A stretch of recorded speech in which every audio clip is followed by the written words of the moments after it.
ប្រសិនបើតែបងប្អូនអ្នកគ្នាមានផ្សិតដល់នឹងធ្វើអីឆ្ងាញ់នេះអាចយកមកធ្វើជាផ្សិតបំពងស្រួយនេះញ៉ាំបានអាហ្នឹងគឺជាម្ហូបយើងញ៉ាំលេងអាចញ៉ាំចុះជាមួយនឹងទឹកម្រេចក៏បានទឹកត្រីកកកក៏បានដែរបើយកទៅក្លុកគ្រឿងប្រៃផ្អែមហឹរទៀតទៅឆ្ងាញ់តោះកុំឲ្យខាត់ពេលយូរទៅមើលពីរបៀបធ្វើទាំងអស់គ្នាមូលហេតុដែលខ្ញុំធ្វើម្ហូបនេះដោយសារតែព្រឹកមិញនៅដើរផ្សារឃើញគេលក់ផ្សិតល្អៗពេកចឹងទៅក៏ទិញបានកន្លះគីឡូទៅក៏នឹកឃើញថាអត់មានធ្វើអីឆ្ងាញ់ក្រៅពីបំពងនឹងទេហើយក៏ទិញគ្រឿងផ្សំហ្នឹងមកធ្វើផ្សិតបំពងនឹងញ៉ាំទៅហើយគ្រឿងផ្សំក៏ខ្ញុំបានទៅសេដាក់លើនឹងដែរបងប្អូនអាចណូតទុកបានមានម្សៅបំពងស្រួយម្សៅមីម្សៅឆាអំបិលស្ករប៊ីចេងម្សៅម្ទេសការីអីហ្នឹងឯងណាសម្រាប់ម្សៅបំពងស្រួយនេះខ្ញុំប្រើវាចំនួន3វែកអ្នកគ្នាចង់ប្រើមកអីក៏បានដែរខ្ញុំប្រើម្សៅបំពងស្រួយមួយបែបនេះហើយដាក់ជាមួយនឹងម្សៅឆាចំនួន3វែកដែរមកល្មមទៅបាច់ហ៊ីពេកទេហើយជាមួយនឹងម្សៅឆា2វែកដូចគ្នាខ្ញុំលាយម្សៅបែបនេះត្រូវមែនតើអ្នកគ្នាពេលដែលយកទៅបំពងនឹងស្រួយហើយយើងដាក់គ្រឿងម្សៅម្ទេសការ៉េអំបិលស្ករប៊ីចេងនឹងចូលទៅការដាក់ម្សៅម្ទេសការ៉េនេះធ្វើឲ្យពណ៌ម្សៅយើងវាឡើងពណ៌ក្រហមស្អាតណាអ្នកគ្នាបន្ទាប់មកទៀតយើងគោះពងមាន់ឬក៏ពងទាចូលមកគ្រាប់អញ្ចឹងមកទឹកក្តៅខ្ញុំប្រើទឹកនេះខ្ញុំប្រើទឹកក្តៅអ៊ុនៗណាបងប្អូនខ្ញុំដាក់វា3វែកសិនដល់ពេលខ្ញុំកូរទៅវាឃើញរៀងខាប់ពេកខ្ញុំក៏ថែមចំនួន2វែកទៀតទៅយើងបាច់យករាវពេកទេបងប្អូននេះយកខាប់ប៉ែប៉ុណ្ណឹងមកពេលដែលយើងយកទៅបំពងផ្សិតយើងវាជាប់ម្សៅបាន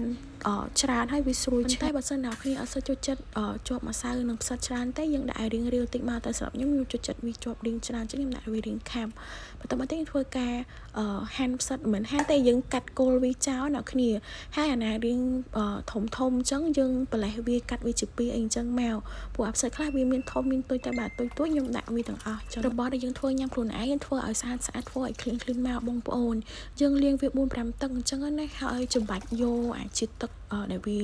ពេលយើងលាងទៅផ្សិតហ្នឹងនៅវាជុកទឹកហើយអញ្ចឹងយើងចំបាច់វាឲ្យស្រក់ទឹកណាចំបាច់ឲ្យស្រស់ទឹកមែនតែផ្សិតហ្នឹងខ្ញុំលាងបាន 4-5 ទឹកដែរផ្សិតយើងលាងទឹកស្អាតហើយក៏ស្រក់ទឹកល្អហើយបងប្អូនយកវាមកប្រឡាក់ជាមួយនឹងម្សៅដែលយើងលាយឲ្យមុនហ្នឹងមកណាយើងកូរច្បល់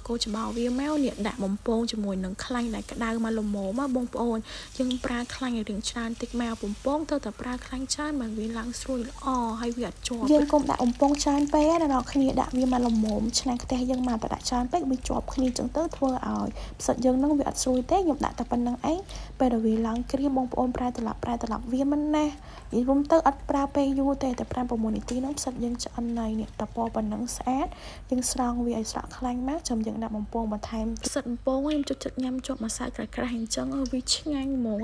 តែបើសិនអ្នកគ្នាអត់ចូលចិត្តញ៉ាំអារៀងជាប់ម្សៅក្រាស់ៗអញ្ចឹងទេអាចលាយម្សៅបំពងនឹងឲ្យវារៀងរាវបន្តិចបានណាប៉ុន្តែខ្ញុំចូលចិត្តខាប់អញ្ចឹងទៅចូលចិត្តម្សៅច្រើនអញ្ចឹងទៅខ្ញុំដាក់ឲ្យវារៀងខាប់ណាវារួមទៅបងប្អូនសិតដែលនៅសល់តែប្រហែលហ្នឹងយើងយកមកបំពងវាតអស់មិនណាជំមនេះខ្ញុំភ្លក់ឲ្យមកស្រួយធ្វើបដាញ៉ាំបដាទ្រាំតែឆ្អិនណាញ៉ាំឡើងចង់អស់លីងហើយនេះសាច់កាគឺបានមួយចានគោមធំប៉ុណ្ណឹងឯងអ្នកគ្នាបើនិយាយពីផ្សិតវិញនឹងស្រួយមកអ្នកគ្នាញ៉ាំចុកទឹកម្រេចទឹកត្រីកកងក៏ឆ្ងាញ់ដែរទឹកម្ទេសអាឡៃតាស្លាកកាន់ថតចុះឡើងច្រាវអស់កន្លះចាអញ្ចឹងកាត់កន្លែងនឹងចោលឲ្យចង់ឲ្យបងប្អូនមើលថា behind the scene ខ្ញុំវាជួបបញ្ហាអីខ្លះពេលខ្លះមិនតែជ្រុះអញ្ចឹងឯណាវាមានច្រើនទេអ្នកគ្នាកន្លះចានលេងស្ដាយដែរតែមិនដឹងធ្វើម៉េចទេក៏ពុបលើកដែរហើយមិនតែចោលបោះចោលទៅខាងលំបខាងនោះទៅមួនវាស៊ីដោយសារតែនៅម្ដុំផ្ទះខ្ញុំហ្នឹងគេចិញ្ចឹមមួនអ្នកគ្នានេះវាមកស៊ីហើយវីដេអូរបស់ខ្ញុំក៏មានតែប៉ុណ្្នឹងឯងអរគុណច្រើនបងប្អូនអ្នកគ្នាសម្រាប់ការទស្សនាវីដេអូមួយនេះអរគុណច្រើនជម្រាបលាបាយបាយ